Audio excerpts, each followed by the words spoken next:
पिला माने आस आमे शोषण विषय किसी जानिबा। कार्य दिवस 17 आज तो 16 आउ 17 को मिसई तुमको गोटे वीडियो पठाई शेष भाग ये शोषण विषय तुमको कह देखि सेठू भी जानिक तुम यही कार्यफर्द 17 को करि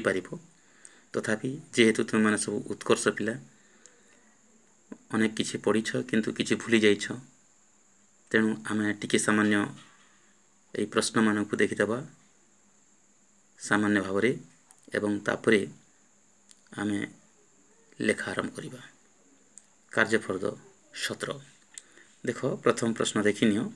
शोषण संस्थान कहले कौन बुझ यार विभिन्न अंश गुड़िकर नाम लेख। तो यहाँ खूब सहजरे तुम लिखिपार कारण शोषण संस्थान है शोषण विभाग अर्थात श्वासक्रिया विभाग जो विभाग आम शरीर पर श्वासक्रिया करि थाए ताको आमे शोषण संस्थान बोली कहवा बुझेला। आउ यार विभिन्न अंश माने ए पाखर अंग केते गुडी अंग को लेकिन तंत्र बा संस्थान होई थाए तेणु यार विभिन्न अंश बा अंग गुड़िकर नाम लेख सेटा तुम्हें निजे लिखिबो कहीं ना तुम 2 नंबर से कथाटा को ही दिखाई तहिरु देखि देखि तुम्हें अति कम 1 2 3 4 5टा अंग कथा तुम्हें ऊपर लिखिदेव है। तापर 2 नंबर को केमिति करिवो 2 नंबर देख निम्न चित्र रे श्वसन संस्थान प्रत्येक अंश को चिन्ह अंश माने अंग को चिन्ह और तार नाम लेख नाम तो ऊपर भी लिखि सारिछ तेणु शोषण बेले संक्षिप्त रे एही अंग गुड़िकर कार्य वर्णना कर है। ताहले 1 नंबरटा देखुछ तमे एटा तमे निश्चय चिन्हि पारथिबो तुमर 1 नंबर अंग नाक एकमात्र शोषण संस्थान एटा होछि बाह्य अंग जी की तार कार्य है आमर वायुमंडल प्रश्वास वायु संग्रह करवा एवं शरीर भितर प्रवेश करवा एवं शरीर भितर जो अदरकारी अंगारकाम्ल गैस को बाहर निश्वास आकार छाड़वा यहीटा हूँ तार मुख्य कार्य है। ठीक सेमिति तुम 2 नंबर रे भल कर देख ये कथा टिके गत वीडियो भी कहला नली एका या को आम कहवा श्वास नली जानीपारुछ यार कार्य कौन हो ना नाक माध्यम रे जो वायु प्रवेश करुछि ताकू एही नली माध्यम रे श्वास नली माध्यम रे श्वास नलिका हे एही फुसफुस भीतर को वायु को प्रवेश करवा एवं जो अदरकारी बाष्प जोटा अंगारकाम्ल गैस ता सहित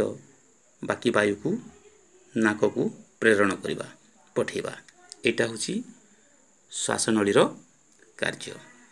3 नंबर जो चिन्ह देछि सेटा पूरा से फुसफुस को तीर चिन्ह देछि तेणु 3 नंबर फुसफुस लिखिबो एवं फुसफुस कार्य तुम गत पीरियड रे जानि सारिछ जोटा कि हमर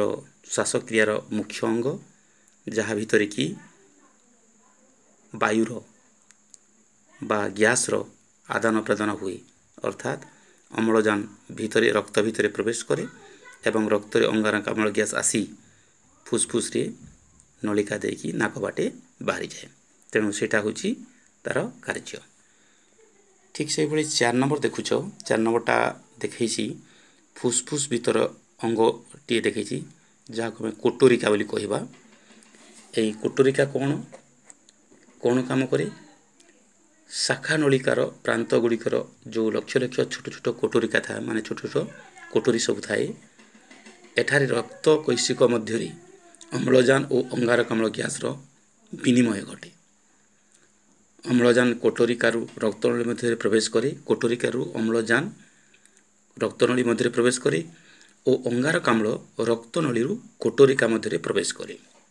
हैला एही भली भाव रक्त सहित ए कोटरिका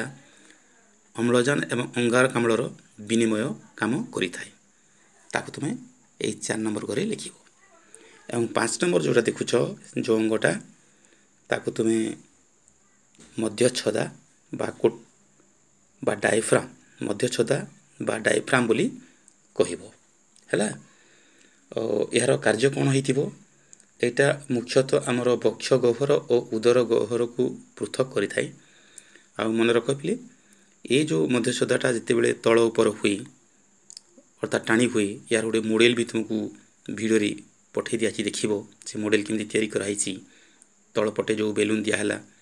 ବେଲୁନ୍ଟାକୁ ଟାଣିଲେ କେମିତି ଏ ଯେଉଁ ଫୁସ୍ଫୁସ୍ଟା ଫୁଲି ଉଠେ ହେଲା, ଏବଂ ଚାପିଦେଲେ କେମିତି ସେଇଟା ବନ୍ଦ ହେଇଯାଏ। ଠିକ୍ ସେମିତି ଆମ ନାକ ଭିତରେ ଯେଉଁ ବାୟୁଟା ଆସୁଛି, ଏ ମଧ୍ୟଛଦା ତାକୁ ନିୟନ୍ତ୍ରଣ କରୁଛି। ସେ ଯେତେବେଳେ ପର୍ଯ୍ୟନ୍ତ ତଳ ଉପର ହେଉଥିବ ସେତେ ପର୍ଯ୍ୟନ୍ତ ଆମର ଶ୍ୱାସକ୍ରିୟା ଚାଲୁଥିବ। ଓକେ, ତାହେଲେ ଜାଣିପାରିଲ ମଧ୍ୟଛଦାର କାର୍ଯ୍ୟ। ଧନ୍ୟବାଦ।